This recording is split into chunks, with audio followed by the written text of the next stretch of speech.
දැන් කතා කරමු රිටර්නර් ලූපර් එක. රිටර්නර් ලූපර් එක කොහොමද හයි කරන්නේ? රිටර්නර් ලූපර් එකේ පොසිෂන් එක කොහොමද PTම කොහොමද කියන එක මෙන්න මේ වගේ තමයි රිටර්නර් ලූපර් එක තියෙන්නේ. රිටර්නර් ලූපර් එක අපි හයි කර ගන්න ඕන මේ රිටර්නර් ලූපර් බාර් එකට. අපි හයි කරගන්නේදී අදාළ නීඩල් එක කෙලින් මේක හයි කරගන්න ඕන. මේක හයි කරගන්නේදී මෙන්න මේ ෆ්ලැට් විදිහට මේක ඇන්ගල් කරන්නේ නැහැ මෙහෙම ඇන්ගල් නොකර මෙන්න මේ විදිහට හරියට සමාන්තරව ෆ්ලැට් විදිහට හයි කරගන්න ඕන. ෆ්ලැට් එකට තියෙන්න අපි බලමු කොහොමද සෙටින් එක කියලා මේකේ. අපි රිටර්නර් ලූපර් එක හයි කරගත්තා මෙන්න මේ විදිහට. මෙතනදී නීඩල් එකත් එක්ක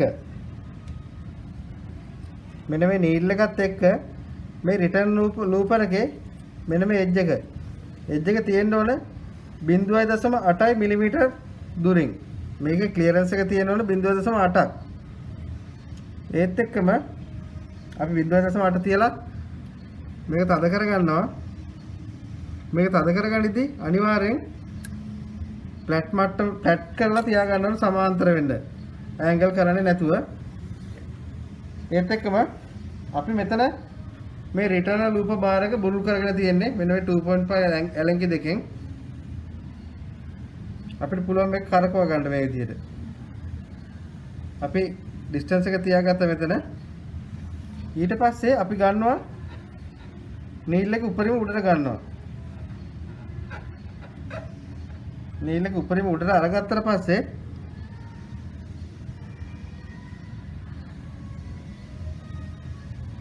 මෙන්න මේ ලූපර් එකේ දකුණු පැත්තේ එජ් එකත් එක්ක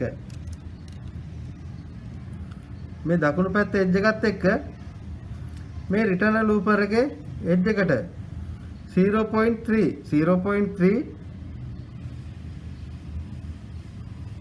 ඩිස්ටන්ස් එකක් තියලා මේ ලූපරේ දකුණු පැත්තේ ඉඳලා රිටර්නර් ලූපර් එකේ දකුණු පැත්තට 0.3 තියලා ඒත් එක්ක මම මුලින් සඳහන් කරපු විදිහට 0.1ක ગેප් එකක් තියා ගන්න ඕන. මෙන්න මේ ලූපර් එකයි රිටර්නර් එකයි අතර මේක අතර ඇතුළ වදින්න නැති වෙන්න මේක ඇතුලේ වදින්න නැති වෙන්න තියා ගන්න ඕන 0.1ක් තියා ගන්න ඕන. රිටර්නර් එකේ දකුණු පැත්තේ ඉඳලා ලූපර් එකේ දකුණු පැත්තට 0.3 තියාගෙන අපිට පුළුවන් මෙන්න මේ ඇන දෙක තද කරගන්න. ඒත් එක්කම අපි මේ ඇලන්කි ස්ක්‍රූ එකත් හොඳට තද කරගන්නවා. මෙහෙම තමයි රිටර්නර් ලූපර් එකේ පොසිෂන් එක අපි හදාගන්නේ.